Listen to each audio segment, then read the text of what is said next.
Was Sakthi TV பிரதான செய்திகளின் தலைப்புச் செய்திகள்.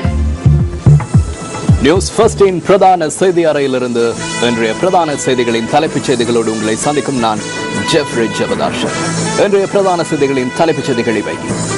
இலங்கை இந்திய மீனவர் பிரச்சினைக்கு தீர்வு காணும் கொழும்பு பேச்சுவார்த்தை ஒத்திவைப்பு. அரசாங்கம் தற்போது ஓய்வூதிய கொடுப்பனவை குறைக்கும் முயற்சியில் ஈடுபட்டுள்ளதாக பல தொழிற்சங்கங்கள் குற்றச்சாட்டு.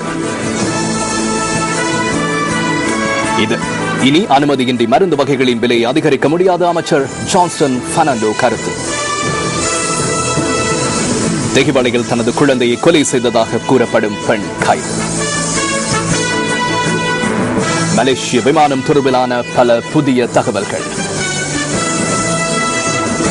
இவை உள்ளிட்ட மேலும் பல விரிவான தகவல்களோடு எங்களோடு பிரதான கலையகத்தில் இணைந்து கொள்கின்றார்கள் சந்திரிகா மற்றும் கோகுல். சந்திரிகா, இதோ இப்போது உங்களுக்கான சந்தர்ப்பம். நன்றி ஜெஃப்ரி. வணக்கம். நாட்டின் முதற்தர செய்தி வழங்குனர் நியூஸ் ஃபர்ஸ்டின் பிரதான செய்திகளோடு இணைந்துள்ளீர்கள். இனி விரிவான செய்திகள். இலங்கையில் அவ்வப்போது இடம்பெற்ற சம்பவங்களை நாட்டில் மத ரீதியான பிரச்சினைகள் தோன்றுவதற்கு காரணம் என எடுத்துக்காட்ட மேற்கொள்ளப்படுகின்ற பிரயத்தனங்கள் தொடர்பில் கவலை அடைவதாக ஜெனீவாவின் மனித உரிமை பேரவை அமர்வுகளில் பங்கேற்கின்ற இலங்கை பிரதிநிதிகள் குழுவின் உறுப்பினரான பிரதி சொலிசிட்டர் ஜெனரல் நெரின் புள்ளே தெரிவிக்கின்றார். சமயம் உள்ளிட்ட பல்வேறு சுதந்திரம் தொடர்பில் ஐக்கிய நாடுகளின் விசேட பிரதிநிதிகள் சமர்ப்பிக்கின்ற ஆண்டறிக்கை குறித்து கருத்து தெரிவிக்கையிலேயே அவர் இதனை குறிப்பிட்டார். பல்வேறு துறைசார் செயற்பாடுகளினூடாக இலங்கை பெற்றுக் கொண்டுள்ள மகிழ்ச்சிகரமான முன்னேற்றம் ஏற்றுக்கொள்ளப்பட்ட கண்காணிப்பு முறை மூலம் சர்வதேச தலையீடுகளுக்காக சில நாடுகள் தற்போது முன்வைக்கின்ற பொருத்தமற்ற யோசனைகள் பிரச்சனையை தோற்றுவிப்பதாகவும் அமைச்சர் உள்ளடங்கிய பிரதிநிதிகள் தெளிவுபடுத்தினர்.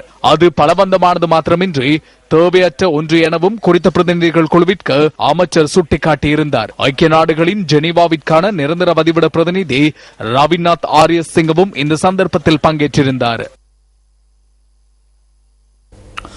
இதேவேளை மனிதாபிமான நடவடிக்கைகளின் போது புனரமைப்பு மற்றும் புனர்வாழ்வு தொடர்பில் முன்னெடுக்கப்பட்ட நடவடிக்கைகள் குறித்து மனித உரிமைகள் பேரவையின் லத்தீன் அமெரிக்க வலய குழு மற்றும் கண்காணிப்பு நாடுகளின் பிரதிநிதிகளுக்கு மனித உரிமைகள் தொடர்பான ஜனாதிபதியின் விசேட பிரதிநிதி மஹிந்த சமரசிங்க நேற்று தெளிவுபடுத்தினார். பொதுநலவாய நாடுகள் அமைப்பின் செயலாளர் நாயகம் கமலேஷ் சர்மாவை வெளிவிவகார அமைச்சர் பேராசிரியர் GL பீரிஸ் நேற்று லண்டனில் சந்தித்து கலந்துரையாடியுள்ளார். பொதுநலவாய அரசு தலைவர்கள் மாநாட்டின் தலைமைத்துவ பொறுப்பை வகிக்கின்ற ஜனாதிபதி மஹிந்த ராஜபக்சவை பிரதிநிதித்துவப்படுத்தி பொதுநலவாய நாடுகள் தின வைபவத்தில் கலந்து கொண்டிருந்த போதே வெளிவிவகார அமைச்சர் இந்த சந்திப்பில் ஈடுபட்டுள்ளார். குறிப்பாக பொதுநலவாய நாடுகளை சேர்ந்த மக்கள் உள்ளடக்கப்படும் வகையில் மனிதாபிமான செயற்பாடுகளுக்குரிய எதிர்பார்ப்புகளை நிறைவேற்றிக் கொள்வதற்கான திட்டம் ஒன்றை எவ்வாறு தயாரிப்பது என்பது தொடர்பில் இந்த சந்திப்பின் போது கலந்தாலோசிக்கப்பட்டுள்ளது. அடுத்த 2 வருடங்களுக்குள் முன்னுரிமை வழங்கப்பட வேண்டிய திட்டங்கள் மற்றும் செயற்பாடுகள் குறித்து அந்தந்த நாடுகளின் பிரதிநிதிகளுடன் உத்தியோகப்பற்ற மட்டத்திலான பேச்சுவார்த்தைகளை நடத்தியுள்ளதாகவும் பொதுநலவாய நாடுகள் அமைப்பின் செயலாளர் நாயகம் கமலேஷ் சர்மாவிடம் அமைச்சர் GL பீரிஸ் சுட்டிக்காட்டியுள்ளார். சமூக சமத்துவத்துடன் கூடிய பொருளாதார வளர்ச்சி என்ற இலங்கை மாநாட்டின் தொனிப்பொருள் குறித்து இதன்போது வெளிவிவகார அமைச்சர் நினைவூட்டியுள்ளார். குறிப்பாக இளைஞர்கள் மற்றும் கிராம மட்டத்தை சேர்ந்தவர்கள் உட்பட சமூகத்தின் சகல தரப்பினருக்கும் பொருளாதார அபிவிருத்தியின் நன்மைகள் பகிரப்படும் விதம், நடைமுறை, சாத்தியமுடைய பொறிமுறை தொடர்பிலும் அமைச்சர் பேராசிரியர் GL பீரிஸ் பொதுநலவாய நாடுகள் அமைப்பின் செயலாளர் நாயகத்துடன் கலந்துரையாடியுள்ளார். இலங்கையில் அவ்வப்போது இடம்பெற்ற சம்பவங்களே நாட்டில் மத ரீதியான பிரச்சினைகள் தோன்றுவதற்கு காரணம் என எடுத்துக்காட்டு மேற்கொள்ளப்படுகின்ற பிரயத்தனங்கள் தொடர்பில் கவலை அடைவதாக ஜெனீவாவின் மனிதுரிமை பேரவை அமர்வுகளில் பங்கேற்கின்ற இலங்கை பிரதிநிதிகள் குழுவின் உறுப்பினரான பிரதி சொலிசிட்டர் ஜெனரல் நெரின் புள்ளே தெரிவிக்கிறார். Mr. President, regrettably, there is an attempt to portray தலைவர் அவர்களே, அனைத்து சமயங்களுக்குமான மத ஸ்தலங்களை இலக்காக கொண்டு அண்மை காலத்தில் அவ்வப்போது இடம்பெற்ற சம்பவங்களுக்கு எதிரான வைராக்கியம் மற்றும் மத ரீதியான பிரச்சனைகள் தோன்றுவதற்கு காரணம் என எடுத்துக்காட்ட மேற்கொள்ளப்படுகின்ற பிரயத்தனங்கள் தொடர்பில் கவலை அடைகின்றோம். இவ்வாறான நடவடிக்கைகளுக்கு அரசாங்கத்திடமிருந்து மன்னிப்பு கிடைக்காது. இந்த சம்பவங்கள் தொடர்பில் போலீசாருக்கு முறைப்பாடு கிடைத்த உடனேயே நடவடிக்கைகள் எடுக்கப்பட்டன. அதேபோன்று சந்தேக நபர்கள் நீதவான் முன்னிலையில் ஆஜர்படுத்தப்பட்டனர். இதனை தவிர குற்றவியல் சட்டக்கோவையின் பிரகாரம் 2007 ஆண்டு 56 இலக்க சிவில் மற்றும் அரசியல் உரிமைகள் தொடர்பான சர்வதேச உடன்படிக்கை சட்டத்தின் மூலம் சமயங்களுக்கு இடையே வைராக்கியமாக செயற்படுதல், அதற்காக ஊக்குவித்தல், பாகுபாட்டுடன் செயற்படுதல், எதிர்ப்பு தெரிவித்தல் மற்றும் வன்முறைகளை தோற்றுவித்தல் ஆகியன குற்றமாக கருதப்படுகின்றன. அதனை விடவும் கூர்ந்து அவதானிக்கும் போது இலங்கை சமூக, கலாசார மற்றும் வரலாற்று சிறப்பான செயற்பாடுகளை முன்னெடுத்து சர்வமத சமவாழ்வு மற்றும் பல்வேறுபட்ட மக்கள் பிரிவுகளுக்கு இடையில் புரிந்துணர்வை உறுதி செய்வது தொடர்பான வெவ்வேறு நிலைப்பாடுகளில் மதம் தொடர்பில் கருத்துக்களை பரிமாறிக்கொள்ள வேண்டி ஏற்படுகின்றன. கிளிநொச்சி மற்றும் யாழ்ப்பாணம் ஆகிய மாவட்டங்களில் யுத்த கால பகுதியில் காணாமற் போனோர் தொடர்பில் பதிவு செய்யப்பட்ட சாட்சியங்களின் அறிக்கை சட்டமா அதிபர் திணைக்களத்திடம் ஒப்படைக்கப்பட்டுள்ளது. சட்டமா அதிபர் திணைக்களம் இது தொடர்பில் ஆய்வு செய்து காணாமற் போனவர்கள் தொடர்பான முறைப்பாடுகளை விசாரணை செய்யும் ஜனாதிபதி ஆணைக்குழுவிடம் இறுதி அறிக்கை ஒப்படைக்கும் என அதன் செயலாளர் SW குணதாச தெரிவித்தார். அதன் பின்னர் இறுதி அறிக்கை ஜனாதிபதியிடம் கையளிக்கப்படும் எனவும் அவர் கூறினார். காணாமற் போனவர்களுக்கு தற்காலிக மரண சான்றிதழ்களை வழங்குவதற்கான நடவடிக்கைகள் முன்னெடுக்கப்பட்டு வருவதாக காணாமற் போனவர்கள் தொடர்பான முறைப்பாடுகளை விசாரணை செய்யும் ஜனாதிபதி ஆணைக்குழுவின் செயலாளர் சுட்டிக்காட்டுகின்றார். அத்துடன் யுத்தத்தின் போது தமது உறவினர்கள் உயிரிழந்தமையினால் பாதிக்கப்பட்டுள்ளவர்கள் எதிர்நோக்கும் பிரச்சினைகள் தொடர்பில் சம்பந்தப்பட்ட பிரிவுகளுக்கு அறிவிக்கப்பட உள்ளதாகவும் ஆணைக்குழுவின் செயலாளர் SW குணதாசன் மேலும் தெரிவித்தார்.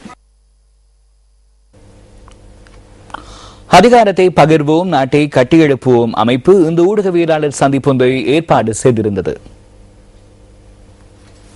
இன்று இந்த அரசாங்கத்தில் இருக்கக்கூடிய ஒரே வழி வடமாகாண சபைக்கு உரிய அதிகாரங்களை வழங்கி அந்த வடமாகாண சபையை அர்த்தமுள்ள ஒரு மாகாண சபையாக நடத்துவதற்கு உடன்படுவதாகும். ஆனால் அரசாங்கம் அதை செய்ய தயாராக இல்லை. இந்த நாட்டில் இருக்கக்கூடிய இந்த அரசாங்கம் தங்களை பாதுகாக்க வேண்டும் என்றால், தங்களது அரசாங்கத்தை பாதுகாக்க வேண்டும் என்றால், நாட்டை பாதுகாக்க வேண்டும் என்றால், உண்மையாக விரும்புமானால் உடனடியாக வடமாகாண சபைக்கு உரிய வாய்ப்புகளை, உரிய அதிகாரங்களை தந்து அந்த வடமாகாண சபையை பாதுகாக்க வேண்டும் என்று கேட்டுக்கொள்ள விரும்புகின்றோம். அரசாங்கத்தில் உள்ள இருக்கக்கூடிய கட்சிகள் எல்லாம், தமிழ் மக்களையும் முஸ்லிம் மக்களையும் பிரித்துப்படுத்தக்கூடிய கட்சிகள் எல்லாம் இந்த அரசாங்கம் தேர்தல் காலங்களிலே தனித்து போட்டியிட வைத்து தமிழ் மக்களையும் முஸ்லிம் மக்களை ஏமாற்றி அவர் வாக்குகள் அபகரிப்பதற்காக பயன்படுத்துகின்றதை தவிர தமிழ் மக்களுக்கும் முஸ்லிம் மக்களுக்கும் ஞான உரிமைகளை வழங்கிட வேண்டும் என்ற எண்ணம் அரசாங்கத்துக்குள்ளே கிஞ்சித்தும் கிடையாது. ஸ்ரீலங்கா முஸ்லிம் காங்கிரஸ் ஸ்ரீலங்கா முஸ்லிம் காங்கிரஸ் இன்று நிற்கதி நிலைக்குள்ளாகியுள்ளது. ஹக்கீமிற்கு செல்வதற்கு இடமில்லாமல் போயுள்ளது. மக்கள் ஆதரவில்லை. மத்திய மாகாணத்தில் போட்டியிடும் போது அதனை கண்டு கொண்டோம். அனைத்து மாவட்டங்களிலும் முஸ்லிம் காங்கிரஸ் தோல்வி அடைந்தது. இருக்க முடியாவிடின் சென்று விடுமாறு அரசாங்கம் கூறுகிறது. நான் போக மாட்டேன், என்னை விலக்குமாறு அவர்கள் கூறுகின்றனர். அதுவே முஸ்லிம் காங்கிரசின் நிலைமையாகும். ஹக்கீமை வெளியேற்றினால் ஹக்கீமும் ஹசன் அலியுமே எஞ்சுவர் என்பது அவர்களுக்கு தெரியும்.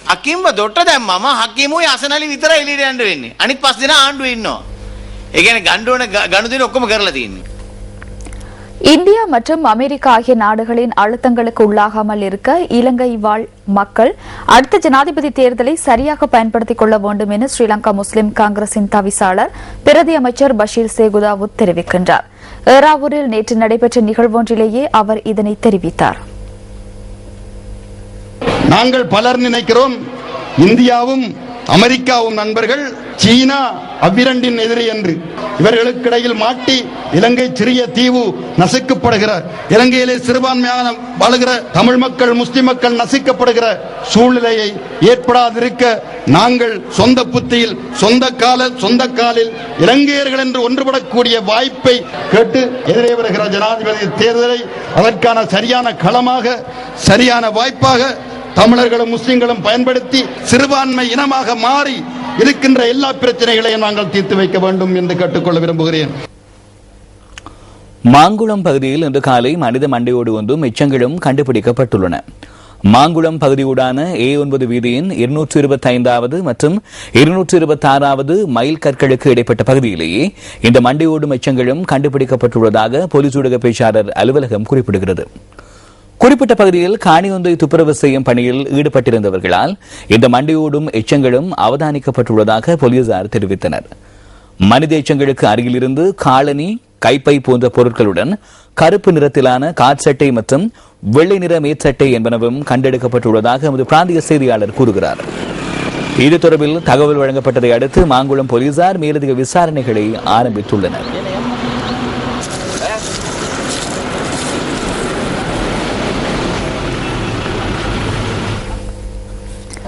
இதேவேளை மன்னார் மனித புதைக்குழியில் மீட்கப்பட்ட மனித எச்சங்கள் உள்ளிட்ட தடய பொருட்களை ரசாயன பகுப்பாய்வுக்கு அனுப்புமாறு நீதிமன்றம் உத்தரவு பிறப்பித்துள்ளது.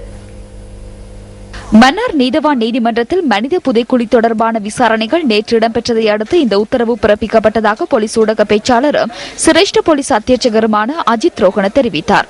நீதிமன்ற உத்தரவுக்கு அமைய வெகு விரைவில் மனித எச்சங்களை ரசாயன பகுப்பாய்வுக்கு அனுப்ப நடவடிக்கைகள் மேற்கொள்ளப்படும் எனவும் போலீஸ் ஊடக பேச்சாளர் கூறினார். மன்னார் மனித புதைக்குழி தொடர்பில் கடந்த 5ஆம் தேதி நடத்தப்பட்ட விசேட கலந்துரையாடலை அடுத்து மன்னார் நீதவான் நீதிமன்ற நீதிபதி ஆனந்தி கனகரட்னத்தின் உத்தரவுக்கமைய மனித புதைக்குழியின் அகழ்வு பணிகளை முடிவுக்கு கொண்டுவரும் தீர்மானம் எட்டப்பட்டது. திருக்கேதீஸ்வரம் பகுதியில் அடையாளம் காணப்பட்ட மனித புதைக்குழியில் கடந்த வருடம் டிசம்பர் மாதம் 20ஆம் தேதி தொடக்கம் கட்டம் கட்டமாக 32 நாட்கள் மேற்கொள்ளப்பட்ட அகழ்வு பணிகளில் 9 மனித மண்டையோடுகள் உள்ளிட்ட மனித எச்சங்கள் மீட்கப்பட்டிருந்தன. விளம்பரங்களின் பின்னர் நியூஸ் ஃபர்ஸ்டின் பிரதான செய்தி தொடரும்.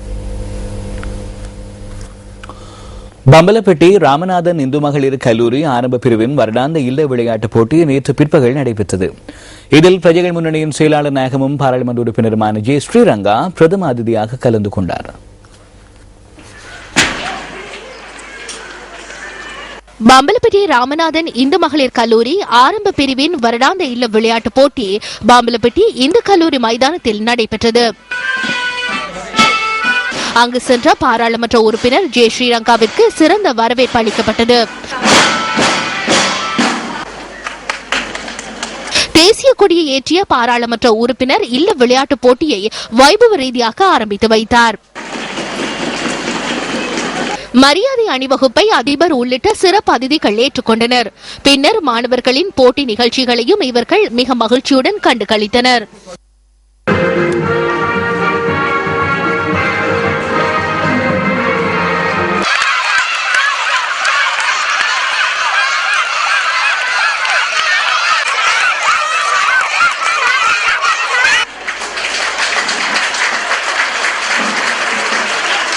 இன்று பிரதம விருந்தினராக வந்த ஸ்ரீரங்கா அவர்களை தெரியாதவர்கள் யாரும் இருக்க முடியாது. மின்னல் என்று சொன்னால் எல்லாருக்கும் தெரியும். எல்லோரும் மின்னல் நிகழ்ச்சியில் அவரை பார்ப்பது. அப்படியான ஒருவர் எங்களுடைய பாடசாலைக்கு பல தடவைகள் அமெரிக்க பிரதிநிதிகளை கூட்டிக் கொண்டு வருகை தந்திருக்கிறார். எங்களுடைய மாணவர்களுக்கும் அவர் நன்கு பழக்கப்பட்ட ஒருவர். ஏற்கனவே எங்கள் கல்லூரியும் சில தேவைகள் சம்பந்தமாக அவரோடு கதைத்த போது எங்களுக்கு சில உதவிகளை செய்திருக்கின்றார். சில உதவிகளை தற்பொழுதும் கேட்டிருக்கின்றேன். அவர் செய்வதாக கூறியிருக்கின்றார். அவருக்கு எங்களுடைய நன்றியை தெரிவித்துக் கொள்கின்றேன். ஒரு மனிதருக்கு பிறப்பு அன்னையால் ஏற்படுகிறது, ஆனால் சிறப்பு கல்வியால் தான் ஏற்படுகிறது. இந்த பிறப்பும் சிறப்பும் ஒழுங்காக இருக்க வேண்டும் என்றால் அவனுடைய உடல் தகுதி மிகவும் முக்கியமான. வாழ்க்கையிலே வெற்றி தோல்வி என்பதனை சகித்துக் கொள்ளும் தன்மையும், தோல்வியிலிருந்து ஒருவன் எப்படி மீள்கிறான் என்பவற்றை அறிவதற்கும் இந்த விளையாட்டுப் போட்டிகள் மிகவும் உறுதுணையாக இருக்கிறது. ஒருவன் வாழ்க்கையிலே தோல்வி அடைகிறான் என்றால் அவன் அந்த வாழ்க்கையில் அனுபவத்தை இன்னும் அதிகமாக பெறப்போகிறான் என்ற அர்த்தம். நெப்போலியன் கூட பிரான்ஸ் போன்ற பிரதேசங்களை கைப்பற்றுகின்ற பொழுது அவனுக்கு ஏற்பட்ட தோல்வியின் பின்புதான் அவனுடைய வெற்றிகள் குவிந்து கொண்டிருக்கின்றன. இன்று நமது தமிழ் சமூகம் கூட சில நேரங்களில் சிலர் தாங்கள் தோல்வி கண்டதாக கூட சிந்திப்பதுண்டு. ஆனால் எல்லா தோல்விகளுக்கு பின்னாலும் ஒரு வெற்றி இருக்கிறது என்பதனை விளையாட்டுகள் தான் எங்களுக்கு உணர்த்துகின்றன. அதைவிட முகாமைத்துவத்திலே டீம் ஒர்க் என்று சொல்வார்கள், அல்லது குரூப் டிசிஷன் என்று சொல்வார்கள், அல்லது குழு தீர்மானம் என்று சொல்வார்கள். அந்த மேனேஜ்மெண்ட் தியரியை இந்த விளையாட்டுத்துறை தான் ரிலேயிலேயோ அல்லது கிரிக்கெட்லேயோ அல்லது சொக்கரிலேயோ அல்லது உதைபந்தாட்டத்திலேயோ காட்டிக்கொண்டிருக்கின்றன. இன்று பல பாடசாலைகள் இருந்தாலும் தலைநிகரில் இன்று தலை சிறந்து ஒரு விளங்குகின்ற ஒரு பாடசாலையாக இந்த பாடசாலை காணப்படுவது நம் தமிழினத்துக்கு ஒரு பெரும் மகிழ்ச்சியாக இருக்கிறது. இந்த பலூன்கள் அழகாக வானை. இந்த நிகழ்வின் போது பாராளுமன்ற உறுப்பினர் ஜே ஸ்ரீரங்காவிற்கு பொன்னாடி போர்த்தி கௌரவிக்கப்பட்டது. வெற்றி பெற்ற இல்லங்களின் மாணவிகளுக்கு பரிசில்களையும் கேடயங்களையும் பாராளுமன்ற உறுப்பினர் வழங்கி வைத்தார்.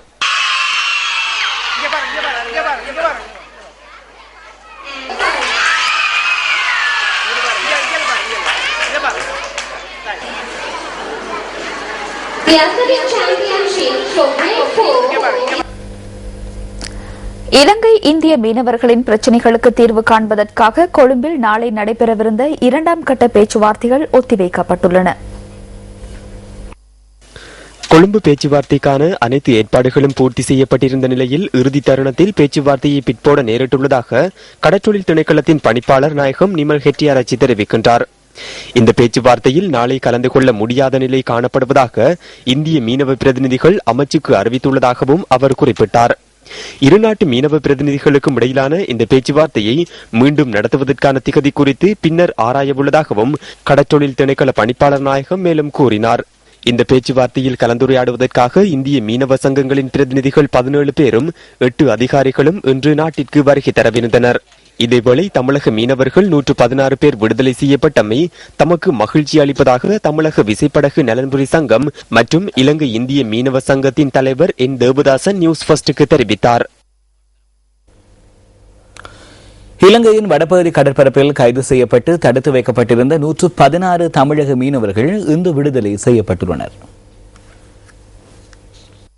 இந்த மீனவர்கள் 2 கட்டங்களாக இன்று ஊர்காவல்துறை நீதவான் நீதிமன்றத்தில் நீதவான் எஸ் லெனின்குமார் முன்னிலையில் ஆஜர் செய்யப்பட்டதாக கடற்றொழில் திணைக்களத்தின் யாழ் மாவட்ட பணிப்பாளர் என் கணேசமூர்த்தி தெரிவித்தார். இதன் பிரகாரம் தமிழக மீனவர்களில் 41 பேர் இன்று காலையும் 75 பேர் பிற்பகலும் ஊர்காவல்துறை நீதிமன்றத்தில் ஆஜர்படுத்தப்பட்டிருந்தனர். சட்டமா அதிபர் திணைக்களத்திடமிருந்து கிடைத்த அறிவித்தலை அடுத்து தமிழக மீனவர்கள் 116 பேரையும் நீதிமன்றம் விடுதலை செய்ததுடன் அவர்களின் 26 படகுகளை விடுவிக்குமாறும் உத்தரவிடப்பட்டுள்ளது. தமிழக மீனவர்களில் ஒருவருக்கு காலில் ஏற்பட்டுள்ள காயம் காரணமாக அவர் நீதிமன்றத்தில் ஆஜர் செய்யப்படவில்லை என்பதுடன் எதிர்வரும் 17ஆம் தேதி அவரை முன்னிலைப்படுத்துமாறும் ஊர்காவல்துறை நீதிமன்றம் உத்தரவு பிறப்பித்துள்ளது. நெடுந்தீவு கடற்பரப்பினுள் நுழைந்து மீன்பிடியில் ஈடுபட்ட குற்றச்சாட்டின் பேரில் கைதான மேலும் 32 மீனவர்கள் தொடர்ந்தும் விளக்கமறியலில் வைக்கப்பட்டுள்ளனர்.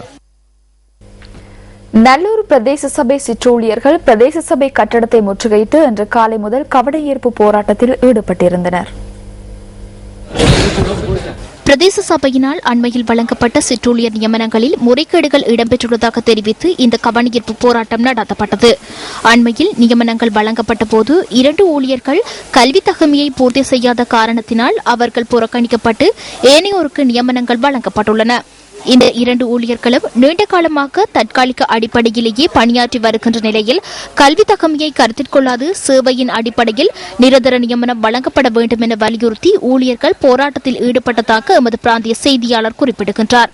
சிற்றூழியர்களின் கவனஈர்ப்பு போராட்டத்தை அடுத்து நல்லூர் பிரதேச சபையின் செயற்பாடுகள் ஸ்தம்பிதம் அடைந்துள்ளதாகவும் தெரிவிக்கப்பட்டுள்ளது.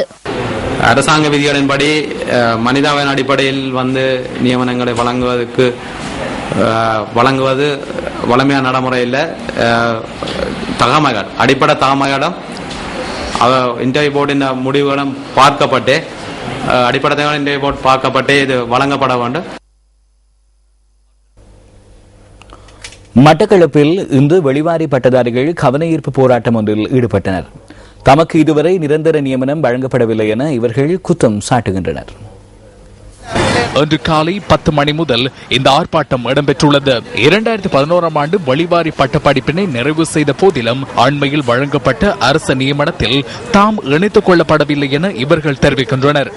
2011 டிசம்பர் 31ஆம் தேதி எங்களுடைய பல்கலைக்கழக பட்டம் பூர்த்தியான செல்வடியான திகதி கூட எடுத்து கூறியும் கூட அரசாங்க தரப்பிலிருந்து எந்தவித தீர்க்க தரிசனமான முடிவுகளும் எங்களுக்கு எட்டப்படாத சந்தர்ப்பத்தில் இவ்வாறான கவனஈர்ப்பு போராட்டத்தை நாங்கள் செய்து வருகின்றோம். பாரிய சிரமத்திற்கு மத்தியில் பட்டப்படிப்பை நிறைவு செய்துள்ள போதிலும் தங்களுக்கு நியமனம் வழங்கப்படாமையினால் பெரும் சிரமங்களை எதிர்நோக்குவதாக ஆர்ப்பாட்டத்தில் ஈடுபட்ட வெளிவாரி பட்டதாரிகள் தெரிவித்தனர்.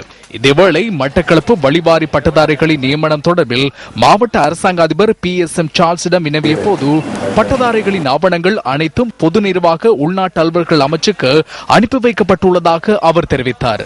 இதேவேளை மட்டக்களப்பு மாவட்டத்தில் அதிகரித்து காணப்படும் மதுபாவனைக்கு எதிர்ப்பு தெரிவித்து அன்று காலை பாரிய விழிப்புணர்வு பேரணியும் வீதி நாடகமும் இடம்பெற்றது.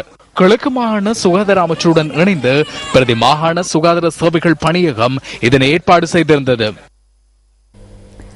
பெருந்தோட்ட உத்தியோகத்தர்களுக்கு 25% சம்பள உயர்வு வழங்க தீர்மானிக்கப்பட்டுள்ளது. தோட்ட சேவையாளர் சங்கத்துக்கு முதலாளிமார் சம்மேளனத்துக்கும் இடையில் கைச்சாத்திடப்பட்ட கூட்டு ஒப்பந்தத்தினூடாக இந்த சம்பள உயர்வு தீர்மானிக்கப்பட்டதாக இலங்கை தோட்ட சேவையாளர் சங்கத்தின் பொதுச் செயலாளர் கிங்ஸ்லி ராஜேந்திரன் ராபர்ட் தெரிவித்தார். கொழும்பில் உள்ள முதலாளிமார் சம்மேளனத்தில் இன்று காலை 10 மணியளவில் கூட்டு ஒப்பந்தம் கைச்சாத்திடப்பட்டது. ஃபெடரேஷனோட ஒரு கூட்டு ஒப்பந்தத்தை சைன் பண்ணோம். உத்தியோகஸ்தர்களுக்கு இப்ப கிடைக்கிற சம்பளத்தை விட 25% கூட்டி கொடுக்கப்படும். எங்கட இந்த கூட்டு ஒப்பந்தம் 5 வருஷ காலத்துக்கு தான் இருந்தது. இப்ப அதை நாங்க குறைச்சிருக்கிறோம் 3 வருஷத்துக்கு. அது மட்டுமின்றி எங்கட மற்ற சில அலவன்சஸ் எல்லாம் கூட்டியிருக்காங்க. அதாவது ஒரு வேலை செய்யும் நேரம் யாராவது இறந்தால் அதுக்கு ஒரு 50,000 பணமும் 3 மாசம் சம்பளமும் மண்ணெண்ணெய் 25 லிட்டர் அது மாதிரி வருடாந்தம் கிடைக்கும் கொடுப்பனவு இதெல்லாம் நமக்கு 100% கூட்டி இருக்காங்க. இந்த கூட்டின சம்பளம் 2013 ஆண்டு அக்டோபர் மாசம் 1ஆம் தேதியிலிருந்து எங்களுக்கு கொடுப்பாங்க. இதுல வர்ற ஏரியாஸ் ஏப்ரல் மாதத்துல அறுவாசியும் ஜூன் மாசத்துல அறுவாசியும் கொடுப்பாங்க. இந்த ஒப்பந்தம் செப்டம்பர் மாசம் 30ஆம் தேதி 2016 வரை நீடிக்கும். மறைப்பதற்கு முயற்சி செய்த சிசு ஒன்றின் கொலை தொடர்பிலான தகவல்களை தெஹிவல போலீசார் கண்டுபிடித்துள்ளனர். குழந்தையை பிரசவித்த பின்னர் கொலை செய்துள்ளதாக சந்தேகிக்கப்படும் தாய் கைது செய்யப்பட்டுள்ளார்.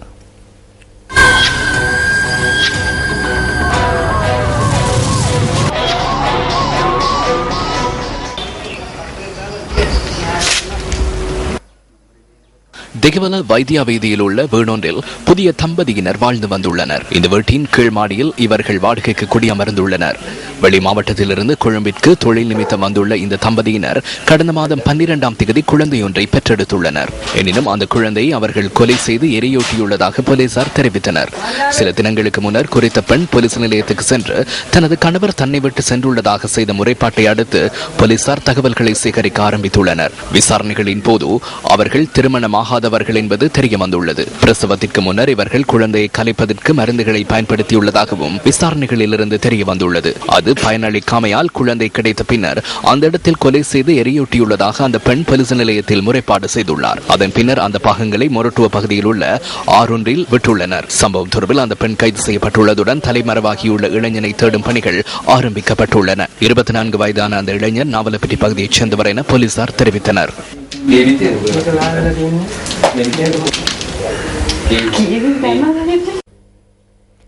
காணாமல் போயுள்ள மலேசிய விமானம் தொடர்பிலான தீவிர தேடுதல் இடம்பெற்று வரும் நிலையில் குறித்த விமானத்தின் விமானி இறுதியாக கூறிய வார்த்தைகள் குறித்து விமானத்தில் பயணித்த சீன பிரஜைகளின் உறவினர்களுக்கு அறிவிக்கப்பட்டுள்ளது. ஆல் ரைட், குட் நைட் என்ற வார்த்தைகளையே இந்த விமானத்தின் விமானி குறிப்பிட்டுள்ளதாக தெரிவிக்கப்படுகின்றது. காணாமல் போயுள்ள MH370 விமானத்தில் பயணித்த சீன பிரஜைகளின் உறவினர்களுக்கும் மலேசிய அதிகாரிகளுக்கும் இடையில் இடம்பெற்ற சந்திப்பின் போதே இது குறித்து தெரிவிக்கப்பட்டுள்ளது. எனினும் மலேசிய விமானம் காணாமல் போனமையானது தொடர்ந்தும் மர்மமாகவே உள்ளது. கடந்த 4 நாட்களாக காணாமற் போயுள்ள விமானத்தினை தமது கடற்பரப்பில் தேடும் பணியினை குறைத்துள்ளதாக வியட்நாம் தெரிவித்துள்ளது. மலேசிய அதிகாரிகளினால் வழங்கப்பட்ட பதிலொன்றை அடிப்படையாக கொண்டே இந்த நடவடிக்கை முன்னெடுக்கப்பட்டுள்ளது. இந்த விமானம் காணாமற் போயுள்ளமை குறித்து பரஸ்பர கருத்துக்கள் நிலவுவதாகவும் வியட்நாம் அதிகாரிகள் தெரிவிக்கின்றனர். இந்த விடயம் குறித்து மலேசிய அதிகாரிகளினால் உரிய பதில் வழங்கப்படவில்லை என வியட்நாம் குறிப்பிடுகிறது. மலாக்கா நீரிணைக்கு மேலாக போயிங் 777-200 ER ரக விமானம் பயணித்தமை தமது ரேடார் கருவியில் பதிவாகி இருக்கும் என தாம் நம்புவதாக மலேசிய பாதுகாப்பு பிரிவு நேற்று வெளியிட்ட கருத்து இன்று நிராகரிக்கப்பட்டுள்ளது. அவ்வாறான ஒரு கருத்தினை தாம் வெளியிடவில்லை என அந்த நாட்டின் ராணுவ பேச்சாளர் குறிப்பிட்டுள்ளார். இதேவேளை காணாமற் போன விமானத்தினை தேடும் பணிகளில் சிரமம் ஏற்பட்டுள்ளதாக அமெரிக்கா தெரிவிக்கிறது. Time is not on our side. As every hour goes by, எமது பக்கத்தில் இருக்கின்றது. கடந்து செல்கின்ற ஒவ்வொரு மணித்தியாலங்களிலும் தேடுகின்ற பகுதிகளின் அளவு அதிகரிக்கப்படுகின்றது. ஒருவர் 72 மணித்தியாலங்கள் நீரின்றி இருக்க முடியும். உணவிற்கும் அதற்கும் அதிகமான காலம் இருக்க முடியும். எனினும் அதற்கு பிறகு உயிர் வாழ்வது கடினமாகும். கடலில் அலைகள் இருக்கின்றமையினால் கடலில் காணப்படுகின்றது என உறுதியாக கூற முடியாது. அவ்வாறாயினும் சீனா விமானத்தினை தேடும் பணிகளை மேலும் துரிதப்படுத்தியுள்ளது. அதற்காக மேலும் பல கப்பல்களை தேடுதல் நடவடிக்கைகளில் ஈடுபடுத்தியுள்ளதுடன் தொழில்நுட்ப உதவிகளுக்காக 10 செய்மதிகளையும் ஈடுபடுத்தியுள்ளதாக சர்வதேச செய்திகள் தெரிவிக்கின்றன. குறித்த விமானத்தினை தேடும் பணிகள் துரிதப்படுத்தப்பட்டுள்ள நிலையில் அதன் விமானிகள் குறித்து பல்வேறு தகவல்கள் வெளியாகி வருகின்றன. இந்த நிழற்படத்தில் காணப்படுகின்ற விதத்தில் விமானத்தின் முதலாவது விமானியாக செயற்பட்ட ஃபாரூக் அப்துல் ஹமாத் இதற்கு முன்னராக ஒரு சந்தர்ப்பத்தில் யுவதிகள் இருவரை விமானத்தின் இயக்க கட்டுப்பாட்டு அறைக்குள் அழைத்து சென்றுள்ளதாக சில ஊடக நிறுவனங்கள் மற்றும் இணையதளங்கள் குறிப்பிடுகின்றன. விமானத்தின் விமானி விமான இயக்க கட்டுப்பாட்டு அறைக்குள் புகைப்பிடித்ததாக விமானத்திற்குள் சென்ற தென்னாப்பிரிக்க யுவதி குறிப்பிட்டுள்ளார். 2011ஆம் ஆண்டு குறித்த விமானம் தாய்லாந்திலிருந்து கோலாலம்பூர் வரை பயணித்துள்ளது. உபயோகித்து பல் துலக்கி வந்தால் கூச்சுணர்வினை கட்டுப்படுத்தலாம். காலஞ்சென்ற ஹேமலதா ஹெட்டியாராச்சியின் இறுதிக் கிரியைகள் மாத்திரை மாகந்துர டெனி ஹத்திட்டியேகே பொது விளையாட்டு மைதானத்தில் இன்று இடம்பெற்றது. ஹேமலதா ஹெட்டியாராச்சிக்கு இறுதி அஞ்சலி செலுத்துவதற்காக ஜனாதிபதி மஹிந்த ராஜபக்ச இன்று அன்னாரது வீட்டிற்கு சென்றிருந்தார்.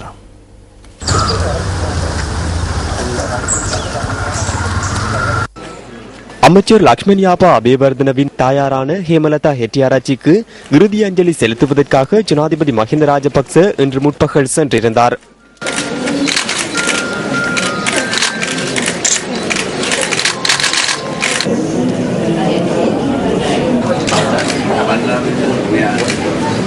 அத்துடன் பிரதமர் DM ஜெயரத்ன மற்றும் அமைச்சர்கள் பாராளுமன்ற உறுப்பினர்கள் பலரும் ஹேமலதா ஹெட்டியாராச்சிக்கு இறுதி அஞ்சலி செலுத்தினர்.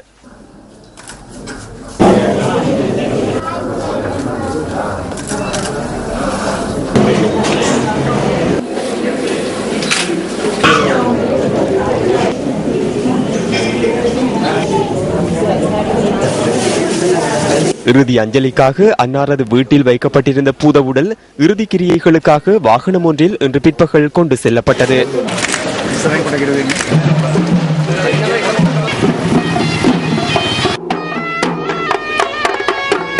காலஞ்சென்ற ஹேமலதா ஹெட்டியாராச்சியின் இறுதி கிரியைகளில் பெருந்திரளானோர் கலந்து கொண்டிருந்தனர்.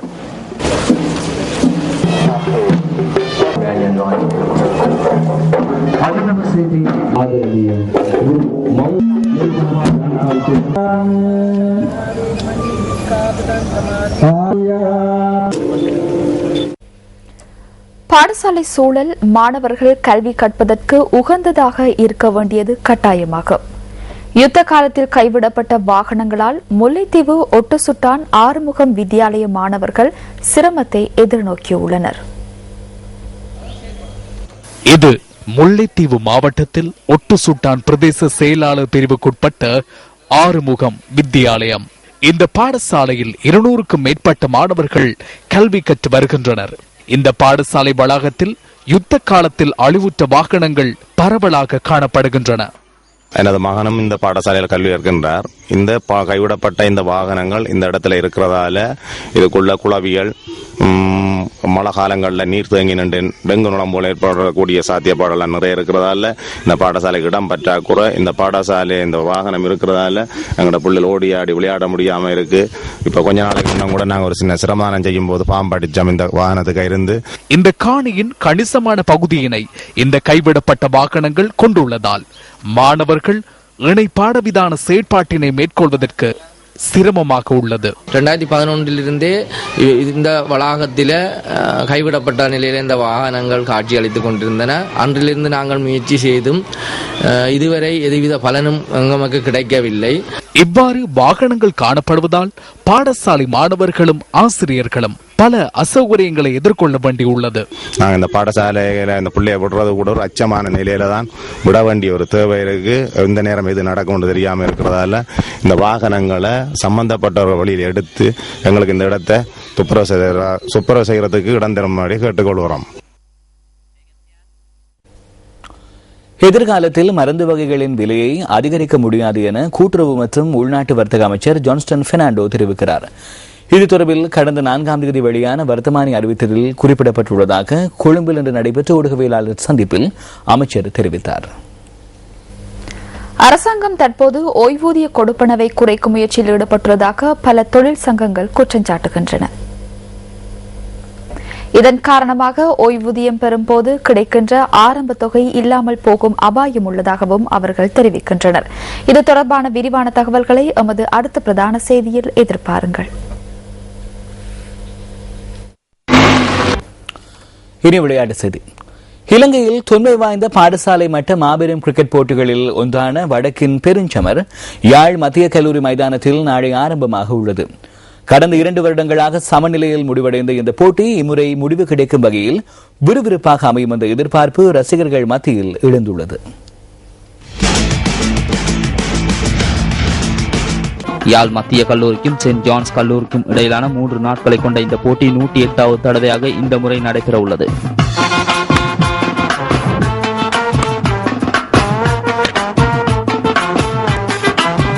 யாழ் மத்திய கல்லூரி அணியை இந்த தடவை கே ஜூனிஸ் கனிஷ்டன் வழி நடத்துகிறார். யாழ்ப்பாண கல்லூரிக்கு எதிராக சதமடித்த வீரரான எஸ் சௌமிதரன் அணியின் உபத்தலைவராக செயற்படுகிறார். P Niruban, V Dinojan, K Sarisayan, F Jeyendran, S Alanraj, T Thanushan ஆகியோர் அணியின் துடுப்பாட்டத்தை பலப்படுத்துகின்றனர். S Mathushan, K Rashiruban, R Priyanthan, A David ஆகியோர் அணியின் நம்பிக்கைக்குரிய பந்து வீச்சாளர்கள்.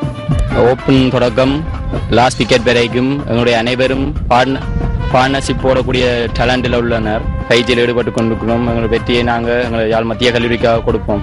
யாழ் மத்திய கல்லூரி அணிக்கு எஸ் சுரேஷ் மோகன் பயிற்சி அளிக்கிறார். 2 அணிகளும் சம பொருந்த இந்த முறை ஆட்டம் சூடாக அமையும் என்று நான் எண்ணுகின்றேன்.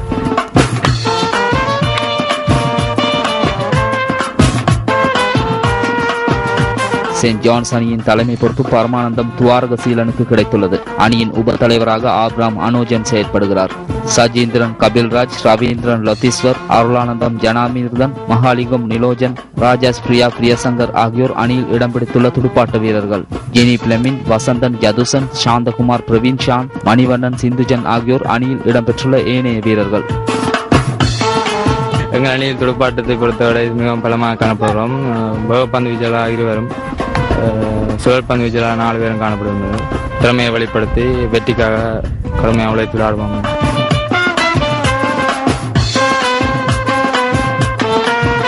சென்ட் ஜான்ஸ் அணி பி லவேந்திராவின் பயிற்றுவிப்பில் இம்முறை போட்டிக்கு தயாராகியுள்ளது. நாங்கள் 9 போட்டிகள் விளையாடி 4 போட்டிகள் இன்னிங்ஸால் வெற்றி பெற்று, ஒரு போட்டி 10 விக்கெட்டுகளால் வெற்றி பெற்று ஒரு தோல்வியை சந்திருக்கிறோம். அது கொழும்பு ராயல் காலேஜோட.